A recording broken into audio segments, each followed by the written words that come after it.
Brandon Sanderson's Stormlight Archive starts with a death. A death by a hired assassin that changed the course of history on the planet of Roshar. A death that started wars, pain, growth, and chaos for hundreds and thousands of people.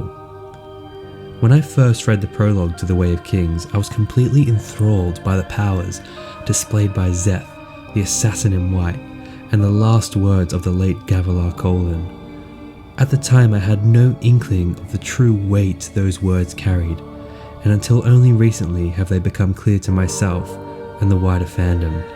In each and every prologue we gained a new perspective of this fateful night. Szeth, Yasna, Eshonai, Navani, and finally now, Gavilar himself. What hidden truths can we uncover from these chapters? Who set these events into motion? And perhaps most importantly, who was Gavilar Colin really? Over the course of the next few videos, we will seek to find those truths. Welcome back to the secrets of the Stormlight Archive.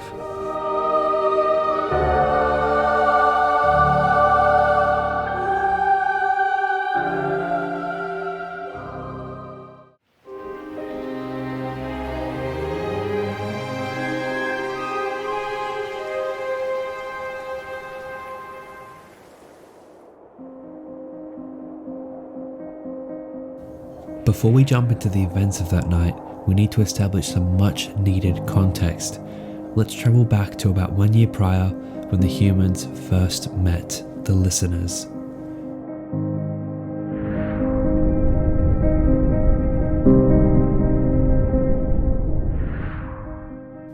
In the initial months after the Alethi and the listeners found each other, relations were fairly peaceful.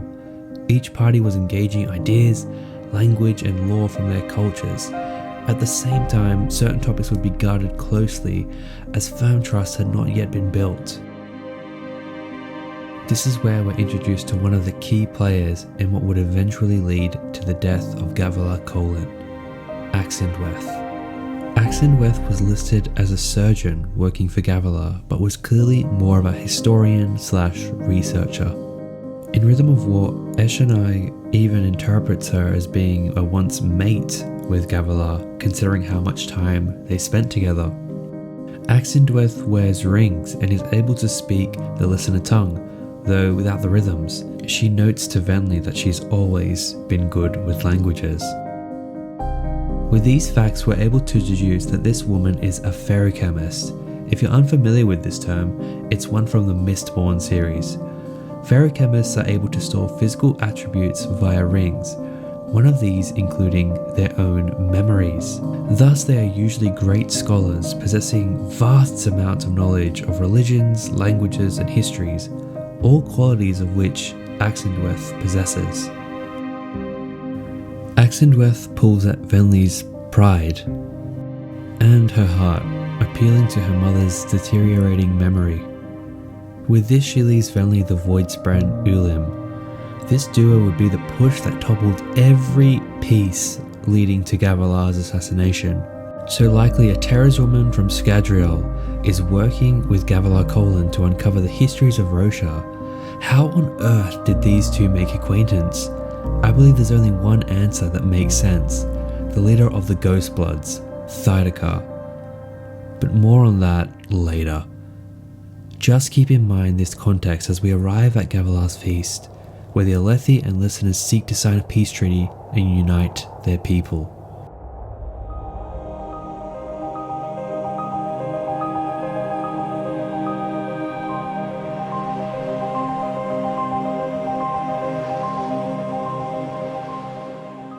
Let's begin by checking on Gavilar, who is in a vision with the Stormfather, or so we think. Throughout the new prologue chapter, the Stormfather has many suspicious moments. We'll keep an eye out for these as we continue. For convenience, we'll just assume he's who he says he is and refer to him as the Stormfather.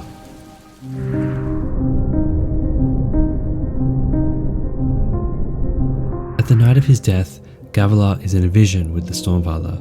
They are at the events shown in the prelude chapter, known as Aharatium, the Last Desolation, where the Heralds betrayed the Oath Pact leaving only Talon to suffer alone in damnation. It is here that we learn that the Stormfather is looking to find replacements for the Heralds, likely due to their madness and unreliability in recent times. We immediately get insight into Gavilar's mind as he carelessly throws Jezrien's blade and refers to the Heralds as his colleagues. There is great irony in this moment, as this is the very blade that ends his life in mere hours. Throughout the chapter, the king continuously speaks random phrases from the Way of Kings in order to reach heraldry. He's firmly shut down by the Stormfather, claiming that random attempts at the words will never work. So we can see that whilst Gavilar has access to the Stormfather, the ability to read, and visions of the past, he is still missing key information that we, the reader, have. We get a brief moment at the end of the vision where he admires the Herald Chanarach's blade. He notes its impossible shape and size and asks the Stormfather if she indeed had flaming red hair. This subtle moment will come into play later in the video series. We'll learn about this more as we uncover Gavilar's feast. As Gavilar returns to Navani's study after the vision, we get an insight into his thought process, how he views others as little people and desperately wants to be seen as something older, almost something ancient beyond their petty games. He begins to think on immortality and how becoming a herald would allow him to forge a legacy that spans millennia. It is here we get a suspicious moment from the Stormfather, where it seems he can read Gavilar's mind. With the information we currently have, it's hard to confirm whether the Stormfather indeed had this power or was just inferring what Gavilar was thinking. From what we can see, Gavilar doesn't come across as subtly as he'd like to, so I believe the Stormfather is just inferring here.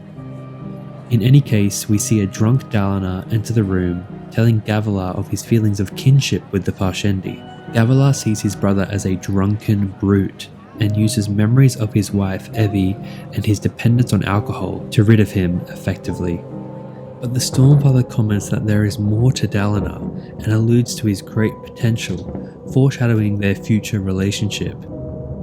One last curious line from this scene is where Gavilar recalls Dalinar on the battlefield with eyes seeming to glow red with a hunger for the throne. That ghost haunted him at times, a vision sure as the ones the Stormfather gave him of what Dalinar could have been. This imagery is extremely reminiscent of when Dalinar sees Odium's champion in Oathbringer. It has eyes that glowed a brilliant red. Dalinar stared deep into those eyes and felt a chill wash through him. He saw something terribly familiar in them. I don't think the way this moment has been phrased was coincidental, and I believe we'll see the meaning of this to its full extent in Book 5.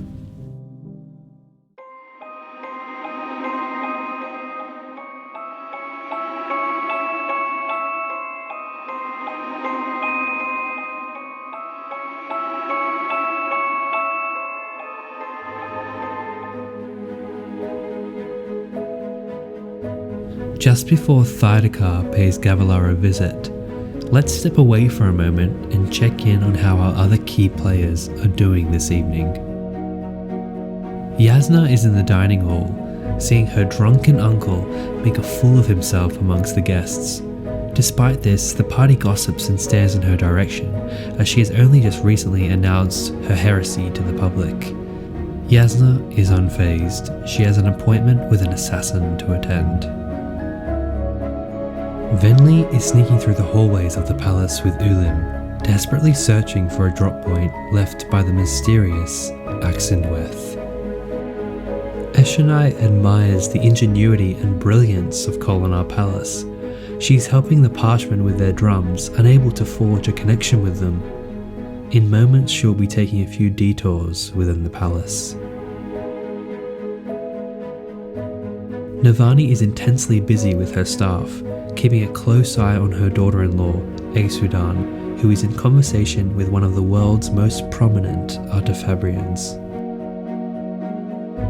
And Zeth, the assassin in white, helps the Parshendi with their drums, contemplating the horrible act he must commit in mere moments.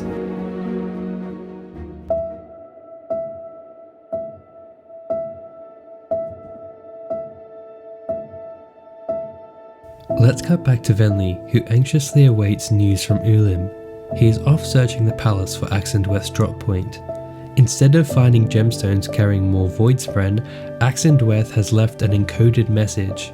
Her message details that there is another of her kind in the palace that has turned Gavilar against her. So that begs the question, was there really another feruchemist at the feast that night? Absolutely there was. This man's name is Gera, and he is the house steward Navani notices wearing far too many rings on his fingers. What I find most interesting is Gera is the first person to bring news of Gavilar's death to Navani. He has an extremely emotional reaction, choking out his words to her. Was this a genuine reaction or something he played up to keep his cover?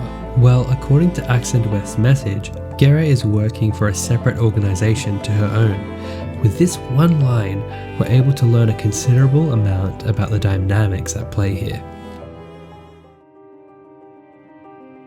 Later in Rhythm of War, we see that Gera is killed by Mraize, one of the key members of the Ghostbloods.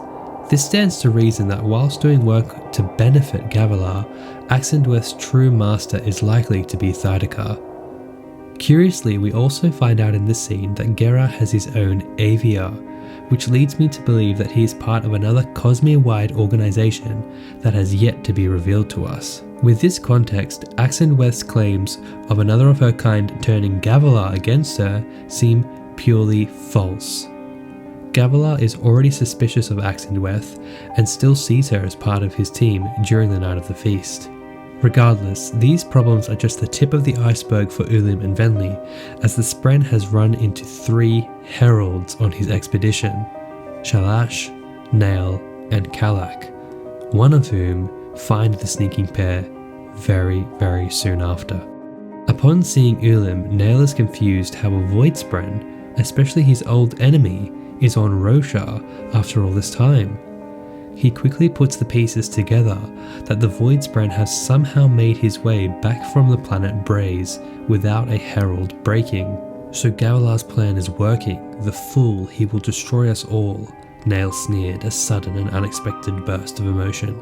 That foolish idiot of a man, he lures us with his promises, then breaks them by seeking that which I told him was forbidden. Yes, I heard it tonight. The proof I need. I know. Nael quickly catches on to the fact that Gavilar is planning to kickstart the return of the Voidbringers and Knights Radiant, and cannot abide his actions any longer. With his authority to act on behalf of the king but not against him, Nael, being the slave to the law that he is, uses a provision in the Parshendia Lethi Treaty that allows him to alert Venli that Gavilar plans to betray her people. He tells her of Szeth, who was on sale in the city that evening, mentioning that he possesses an artifact that belonged to a friend of his. This is referring to Jezreel's honor blade, which Nael curiously says he has sworn not to touch for reasons that are unimportant to Venli. We still do not know how and why Szeth's family were in possession of multiple honor blades, but that's a story I'm sure will be told in Book 5. Regardless, this information is enough of a push for Venli and Ulim to decide to act against Gavilar. At first, Venli argues that they are not there to start a war, but is quickly convinced that this will show her people how dangerous the humans are, and ultimately have them adopt the forms. When the humans retaliate, it will threaten our destruction. Yes, then I could persuade the listeners they need forms of power. They must accept our help, or be annihilated.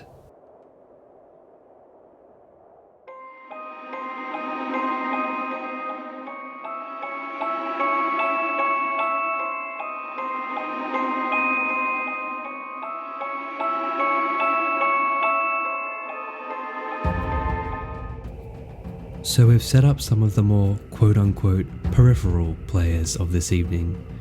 Feruchemists meddling with the matters of Rosharians, Voidspren manipulating Parshendi, and Heralds who have seen all too much. But we are just getting started. Next time, we'll begin by visiting Gavilar, as perhaps one of the biggest and most formidable people in the Cosmere has just arrived. Thydekar. Until then, I'll see you on the next episode of The Secrets of the Stormlight Archive. Thank you so much for watching.